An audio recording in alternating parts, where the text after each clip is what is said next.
Hi everyone, it's Niamh here and welcome to my art journaling channel. Today we're going to be doing a really simple carved stamp project to create this birdie card. So this is an example of what we could create with what we're going to be creating today with those beautiful wings. And they're made really simply using some simple materials that you may have around your house. So in front of me I've got some craft foam. I have got an eraser. This is a really cheap dollar eraser from my local newsagent. If you want to make more than one stamp out of it, cut it in half. Makes it really simple. And I've got a piece of styrofoam which you'll find in the kit that I'm bringing up for you as well. So if you've got an old meat packing tray, that will work really well. And obviously some craft foam that you can get from Kids Craft Shop. So what we're going to do first of all is to cut our stamp, and we're just going to draw out a really simple leaf shape. So I'm using a sharp craft knife to do this. I have changed the blade. Be careful when you are cutting, cut away from yourself, even though I'm cutting towards myself. Try really hard to keep your fingers out of the way. The reason I'm using a razor is it's quite soft to cut. All those excess bits you could create into something else. You can see myself reminding myself to cut away from myself there. I'm just trimming up the edges just to soften them up a little bit, to take away any sharp edges. So you can use your knife just to trim up to where you're happy with it. And one of the important things as you're going along is to test out as you're going. The pink star that you can see there, you can actually buy a razor cut material from Spotlight. Speedball do eraser cut things, and you can obviously use lino tools to do this bit, but I'm just using my craft knife, and all I'm doing is just cutting out some really simple lines into my shape. So I'm using V-cuts, so I'm cutting one way at an angle and then cutting it the other way and pulling out my excess. As you go along, less is more with this. So as you're cutting, if you're not 100% sure if you like it, stop and check out what it's looking like on a scrap piece of paper. And you do that by just putting a little ink pad over the top, stamp it out. If you like what you're doing, you can continue with it. If you're not sure, stop. So when you're doing any sort of lino cutting or stamp carving like this, really important you check as you go along just to make sure you're happy with what you're creating.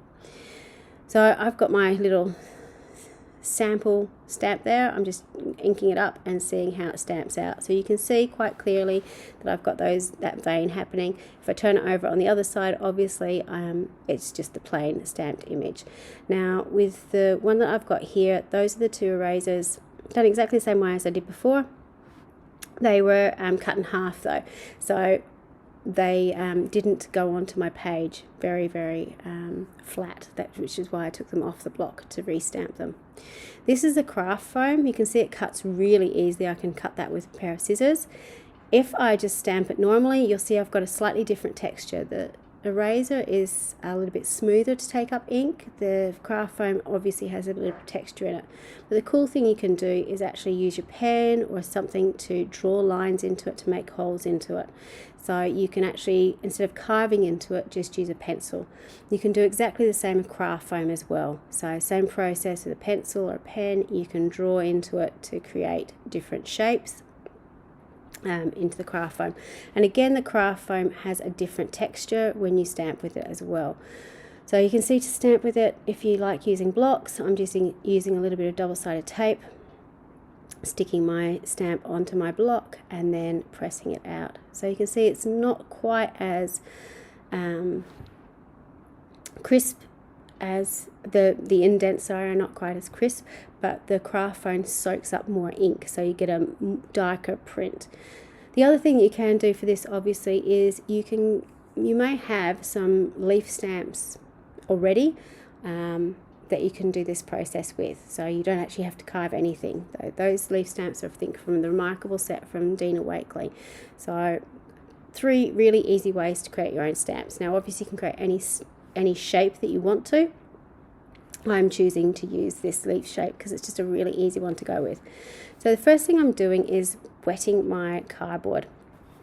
And to do this process, I'm going to actually use Crayola markers. So really cheap Crayola water-soluble markers, but I'm using them in a colour theme, and that's really important. So I've split my markers into warms and cools. And then I am going to stamp out my image onto the wet paper. So what that does is it helps the colours bleed into each other and mix and match on the page. You can see it clears off really easily. I just need to wipe it off in a piece of paper towel, and then I can restamp again. Again, I'm stamping onto damp paper. You can see that I'm getting 2 stamps out of each. One of them's a little bit paler, but that's okay. Once I've used my Crayola markers, I can do exactly the same thing. If I didn't have those, I can use my water-soluble dye inks. So I've got my Distress inks here, but any water-soluble dye ink will work. Again, I'm just re-wetting my page. And again, I'm using warms and cool colours. Now, the reason I am doing that is a little bit of colour theory.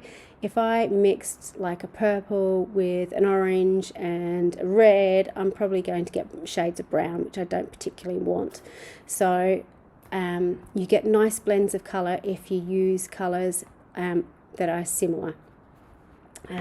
So official term for that is analogous colours, colours that sit next to each other on the colour wheel. You can see up the top I had a really wet patch where I had lots of water sitting there, and it bled out. And that's okay because we're going to be cutting out around this, so it really doesn't matter. You can see I'm spraying a little bit more water over the top to let it all bleed.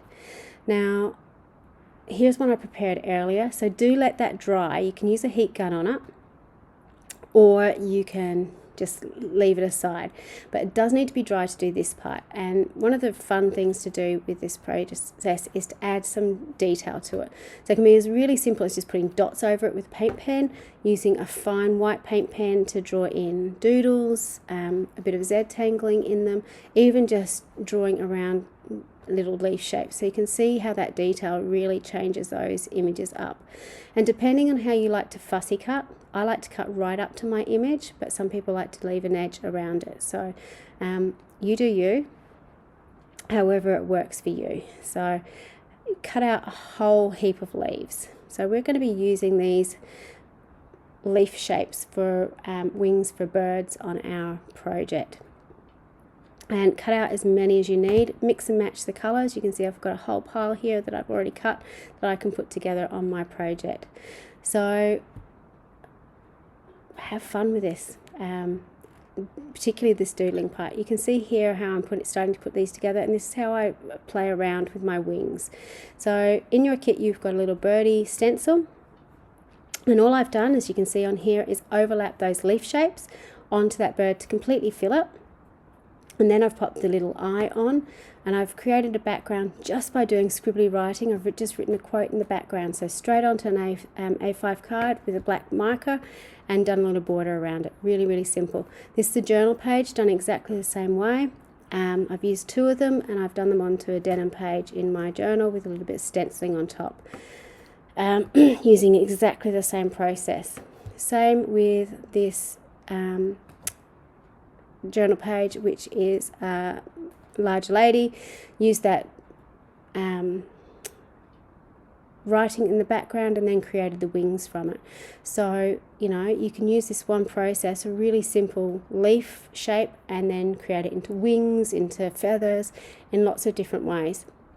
So I hope you have fun doing this. I hope you try making your own stamps and using them some different ways. Thank you so much for watching. Until next time, bye for now.